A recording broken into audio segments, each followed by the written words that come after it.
Douglas Bickford. It is the 16th of February 2022 at 12:50 p.m. here in Klamath Falls, Oregon, my hometown.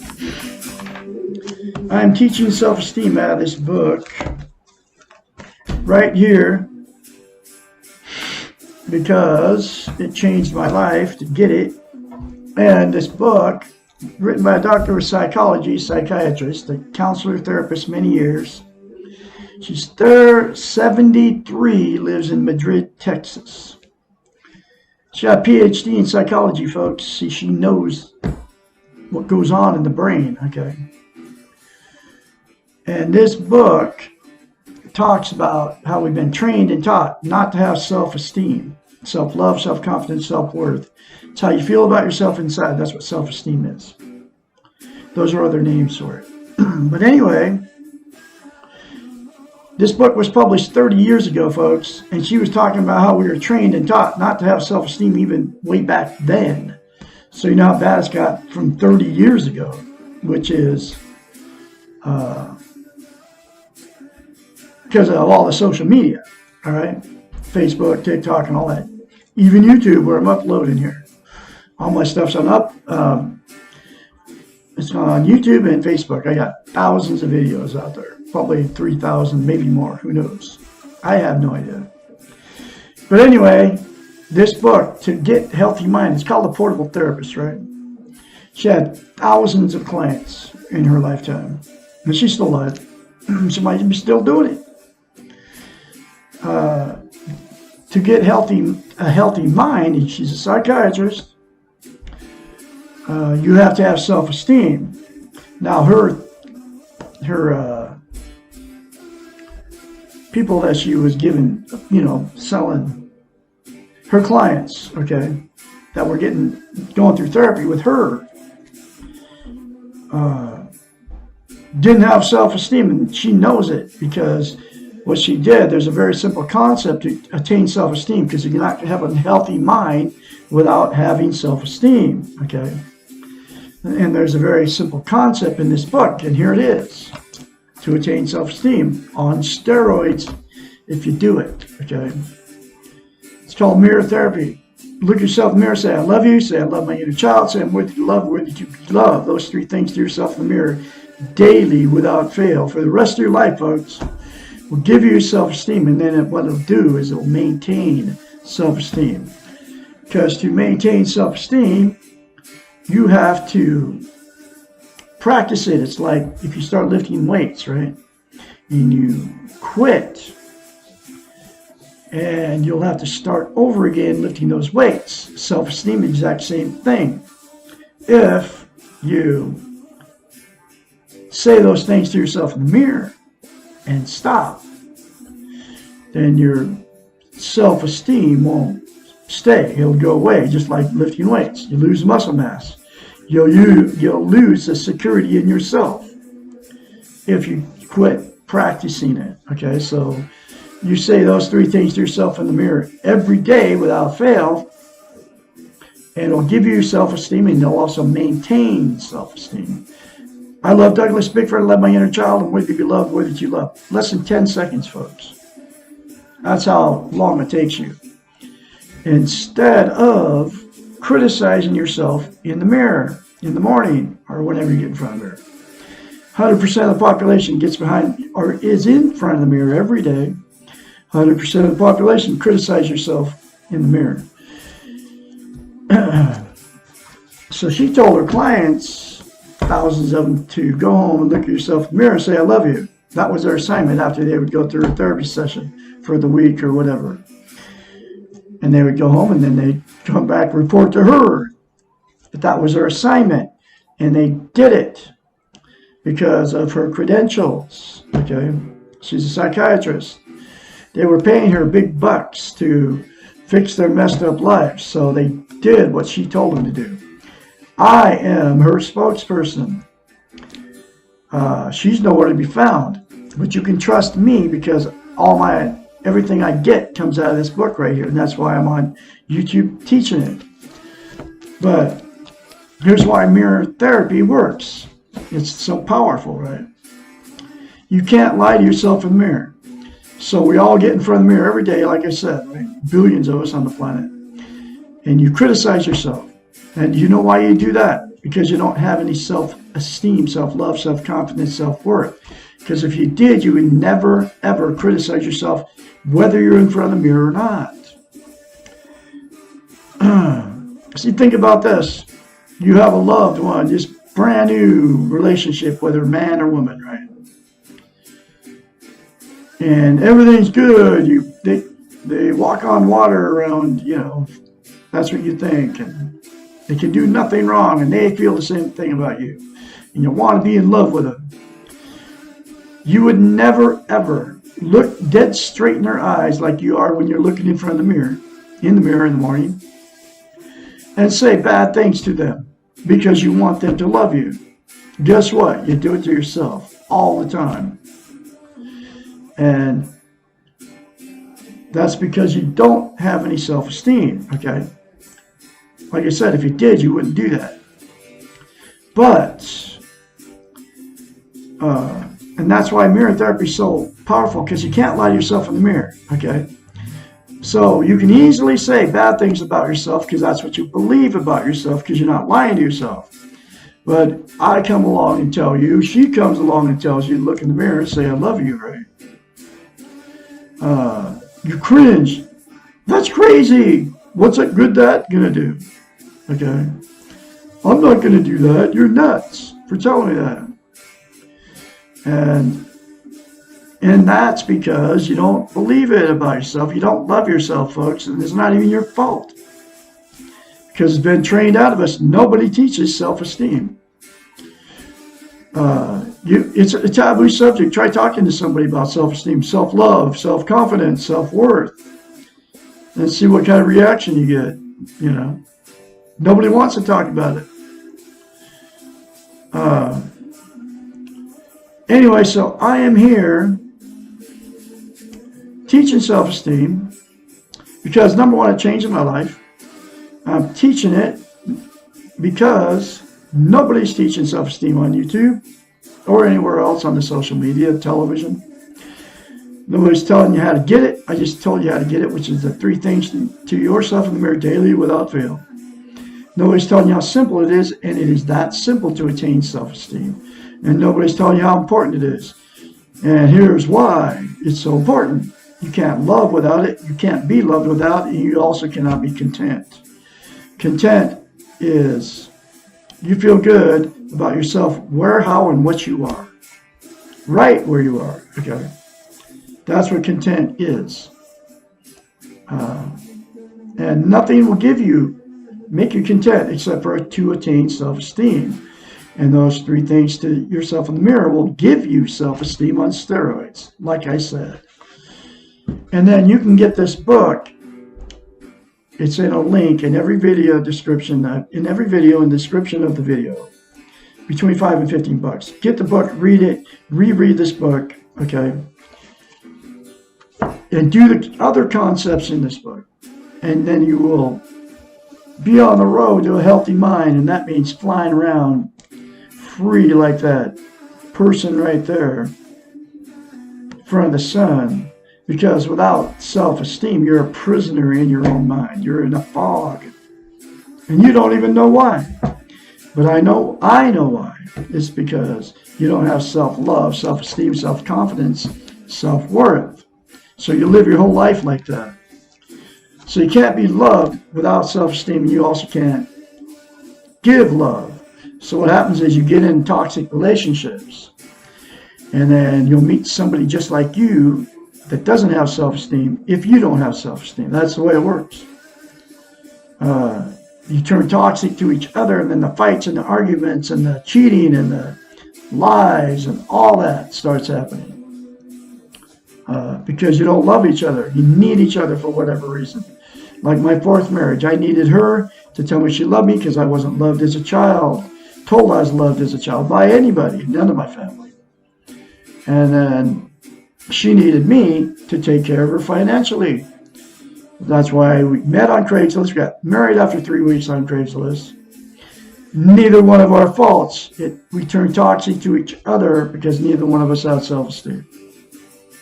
She is, I don't know, I'm sure she don't have self-esteem. Because self-esteem, to get it, is a process, and the three things to yourself in the mirror will give it to you. Okay? But it doesn't matter. That's all out of my control. I am full of it now because of mirror therapy. I can control me, and I chose to look at myself in the mirror and say, I love you. Say, I love my inner child, worthy to be loved, worthy to love. I say it every day, okay? Because I want to maintain it. Once you don't know what you're missing when you don't have self-esteem, okay? You'll get content, inner peace. Anyway, so that's why I'm teaching self-esteem on YouTube. Nobody's teaching it. Nobody's telling you how to get it. Nobody's telling you how simple it is, and nobody's telling you how important it is. Okay. So you get stuck in these. So what happens is in relationships, relationship jump like I've done because I couldn't stand all the fighting and arguing going on with all these 4 women I've married, which is the last one, my 4th marriage. So I left, okay, because I didn't know what was going on until I found this book right here and started reading it.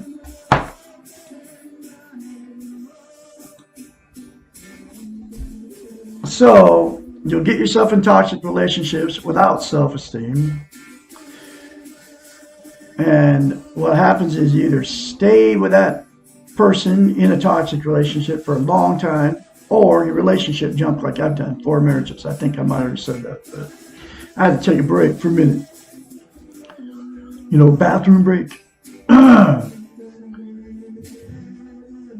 then if you stay in a toxic relationship, you all know what goes on. All the fights and the arguments, and you're afraid to leave each other. You don't want to be a failure and all that stuff. You need each other. But like I said, I would relationship jump because I can't stand the fights and the arguing. And 4 women, and then every other relationship I got in, it's been the same. Because I had no self-esteem because I was attracted to somebody just like me. I'll never be in another one again. Never. I'd rather be alone than live in a toxic relationship. And I'm happy alone now since I attained self-esteem. And that's why I'm teaching out of her book, because that's how important it is. Okay, like I said. Anyway, the other thing you can't be is content. Content is how you feel you're good about yourself, how, where, and what you are, just like I said. And it's also called internal peace. You can't have internal peace until you attain self-esteem. Okay? And once you get self-esteem, you know what I'm talking about by being content. Okay? So there's 9 things that people use to try to be content. Okay? And they're all called external things. They're outside yourself, and they'll never make you content. Okay? There's only one thing that will. That's to attain self-esteem by the 3 things to yourself in the mirror daily. Okay? Here they are. Drugs, alcohol, sex, TV. Drugs, alcohol, sex. Drugs, alcohol, sex, TV. Religion, food, another person, material possessions, or money. 9 things. Okay? We'll start with drugs. And you can include caffeine and nicotine in the drugs because they're both classified as drugs. And, there's not a label on the coffee can saying with caffeine that is a drug, right? And it's very bad for you. Okay? So, and caffeine is a stimulant, and nicotine is like an opiate, it calms you down. Okay? That's why you have to have a pot of coffee on as soon as you wake up in the morning. And then all the rest of them, marijuana, all the illegal street drugs, heroin, LSD, STP, all of them, right? And then you got the pharmaceuticals. Okay, there's only 3 reasons to take a pharmaceutical medication. If you have genetic depression, which is what means you're born with it, you need a chemical to fix your depression so you don't be depressed all the time. You have a mental illness, you have a chemical imbalance in your brain, and you need the chemical that they produce to make it so don't have mental illness. And then the other one is a physical ailment like pain, right? You have some pain that you can't get rid of unless you take whatever pain reliever they got. All right. That's the only 3 reasons to take pharmaceuticals. Okay. So what's happened is they've trained us, and in the book she talks about all this training, trained us to believe that our doctor knows everything. And he prescribes you all kinds of medications that you don't need that have very bad side effects. One of them is addiction. Okay. All right. And then your doctor told you to do it. So you take this pill that they give you. I'm a veteran, man. These maniacs at the VA hospitals, just like their regular doctors, try to prescribe me every kind of drug which way loose. Okay. I don't take any of them. Okay. All you do is read the side effects, okay, of that particular medication. The side effects are worse than whatever it is they're trying to fix, like depression. Okay.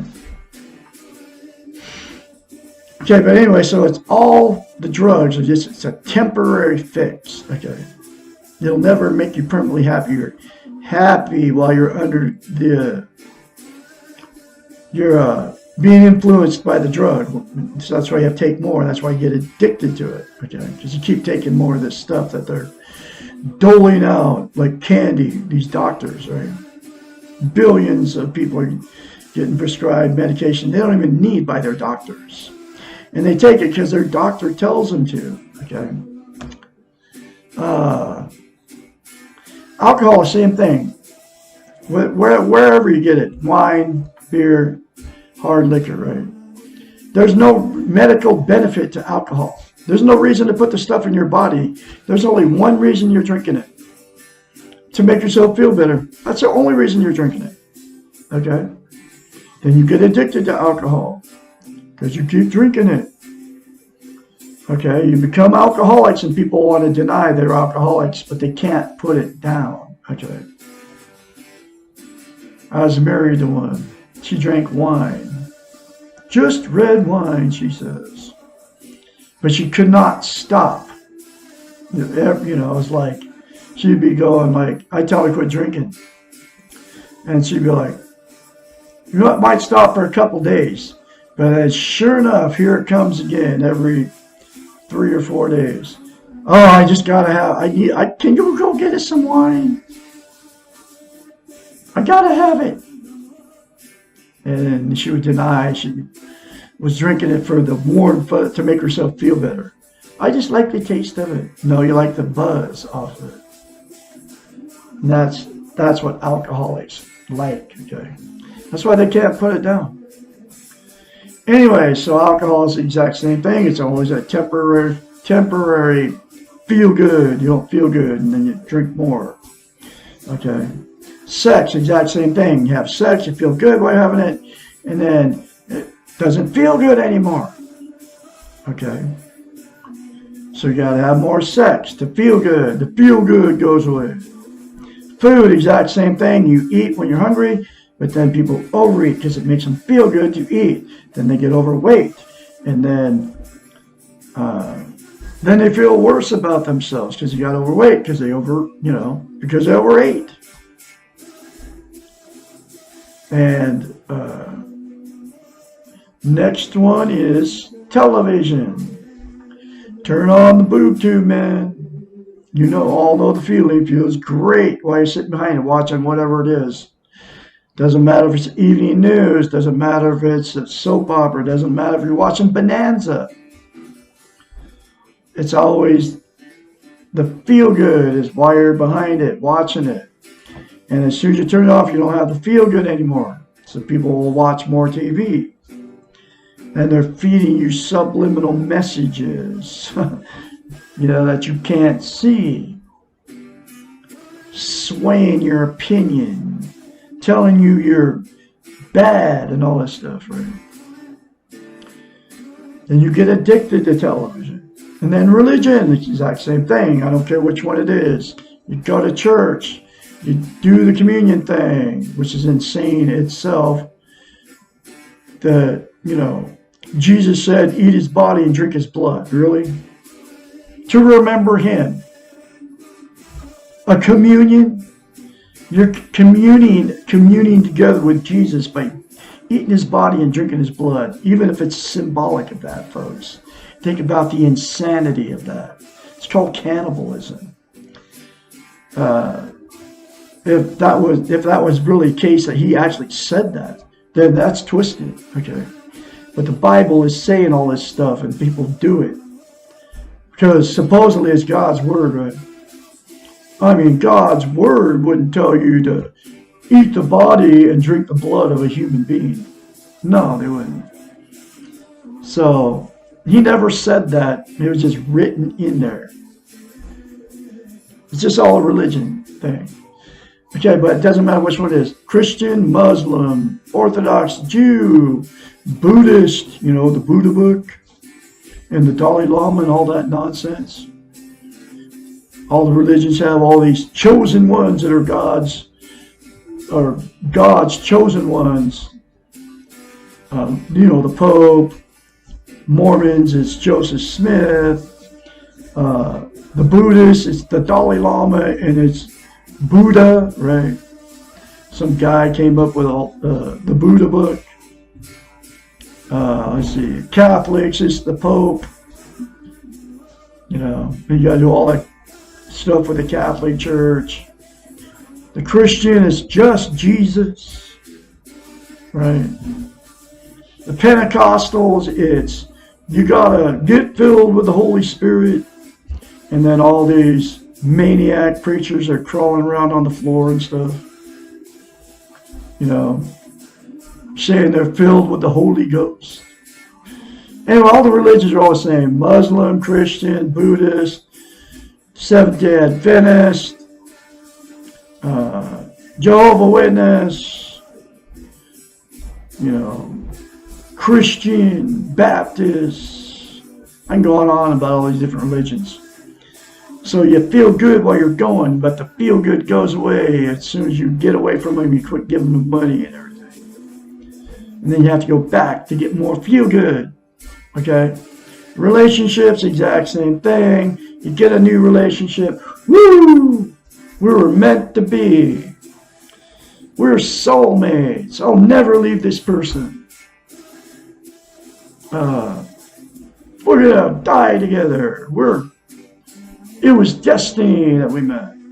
God got us together. All this stuff you're telling all your friends. And then after the feel good goes away, it all goes bad. Love turns to hate. The fights and the arguments begin. The sex goes bad. The cheating on each other starts. The getting in the car, running down the road away from these maniacs that you married or you're just in a relationship with. You go tell your best friend how terrible they are to you. And then the other person that you're with does the same thing. You start talking trash about each other to all your friends. And then you'll split up or you'll stay in these toxic relationships forever. Because the feel good went away. So then you'll jump back in another relationship because you don't want to go through the pain of losing that relationship. And then you'll jump back in another one because it feels good at first, and then it'll all go bad in that one too because you don't have any self-esteem. Okay? It's always a temporary thing. The feel good is, right? Material possessions, yeah, same thing. Get a brand new car, get a high car payment. You can care less about the car payment or the insurance. When you're looking at that car, I gotta have it. No matter what it is. Whatever car it is. That's especially feels good, the car, but then, and it doesn't matter. Any material possession, same thing. Used, new couch, new clothes, new shoes, You go to a thrift store, you buy a bunch of junk you don't need, and the only reason you buy a thrift store is because it's cheap. And then you bring it all home, but it feels good when you get it. Bring it home, and then the feel good goes away, then you go buy more junk you don't need. Okay. People have 100 pairs of shoes in their closet, or even 20 pairs of shoes in their closet. And clothes. How many clothes and how many shoes do you need to make yourself happy? It's always a temporary fix. You buy it, get it home, no matter what it is, and then the feel good goes away, right? And the last one is money. You get money. It feels good when you get it. I don't care how much you can get a bunch of it. And a lot of people gamble away a bunch of money because you got a big chunk of change instead of buying something good with it. But it doesn't matter what you do with it. Either you save it, you spend it, you buy something with it, and the feel good is always just a temporary thing. Okay?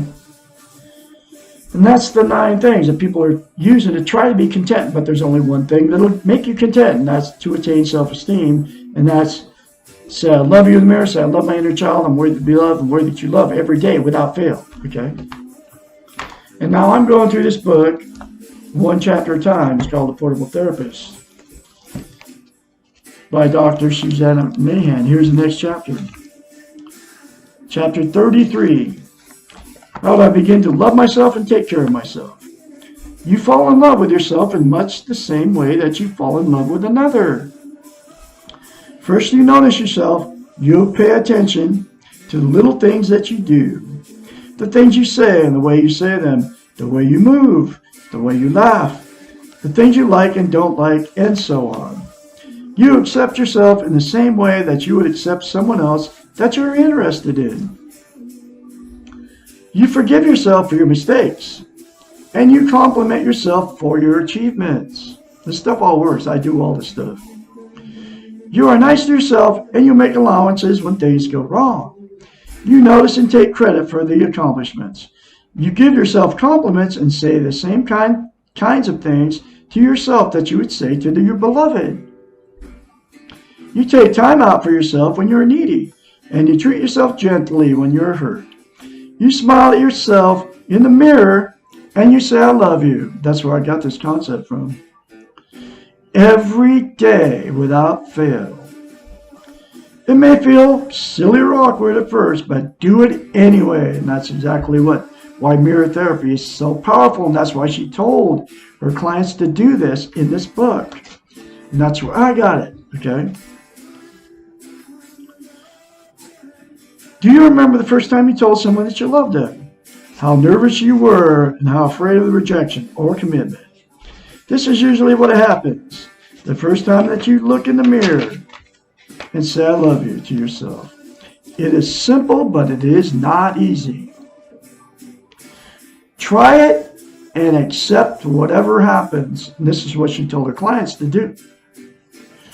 As in a relationship, it takes a while before we really believe it.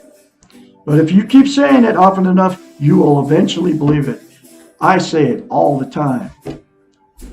All the time, not just once either.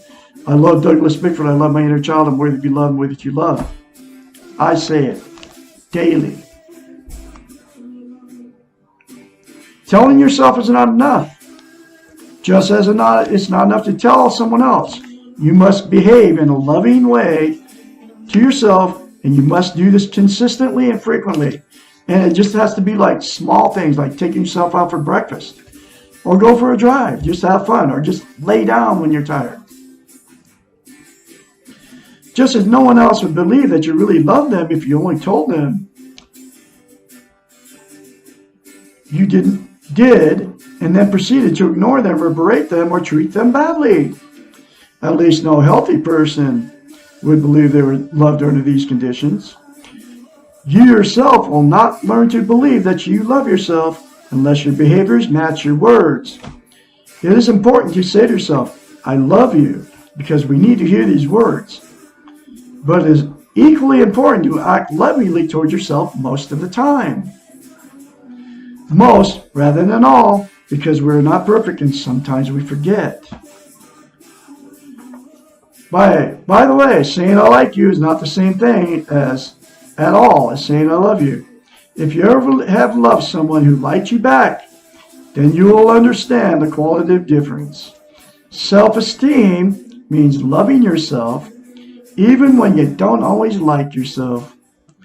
When given this assignment to look in the mirror and say, I love you, this is what she told her clients to do.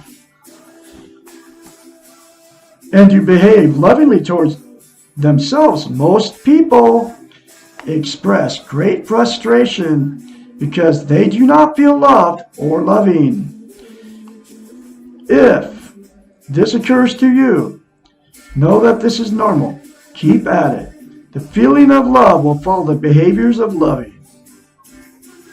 One day you will look in the mirror and you will feel loved. Remember, love is a verb, and a verb describes activity. Loving yourself is something you do, and when you do it enough, you will feel it. The behavior is in your control, the feeling is not. Okay, that's why you got to say it daily to yourself, folks. And take care of yourself like you love yourself, like I do the same thing. You know, I get all cleaned up and take a shower. It's just all the simple things, like you would treat a loved one, okay? Buy yourself something, okay, that you never would have bought for yourself before.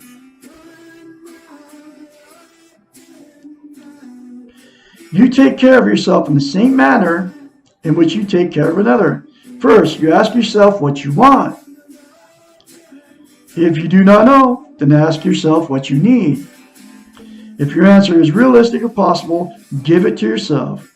If your answer is neither realistic nor possible, find a substitute. That is, and give that to yourself. Always give yourself something. Remember, when you were a child and wanted something on the table, how quickly you were satisfied with a substitute. Only when nothing was given did you feel cheated or unloved. Be generous and give lovingly to yourself. Act as if you love yourself. Soon you will. Whew. Another very powerful chapter for you, folks. I'm going to have another chapter for you tomorrow, which is What is Wrong with Having Illusions, chapter 34. Remember to say I love you in the mirror. Say I love my inner child. Say I'm worthy to be loved. And worthy that you love daily without fail the rest of your life.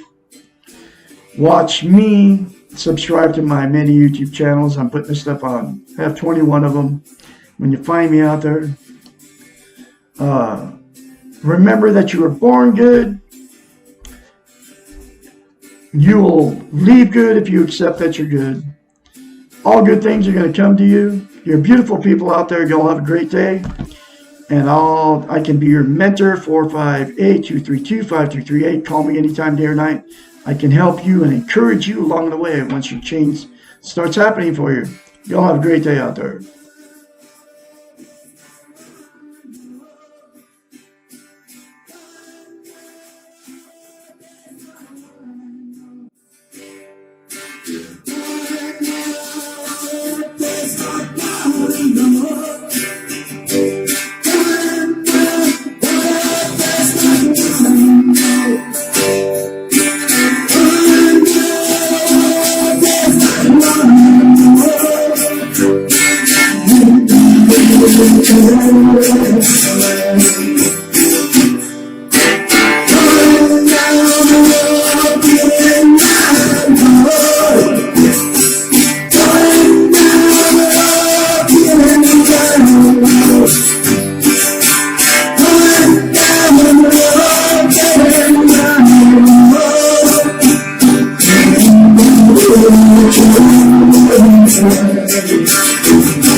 Thank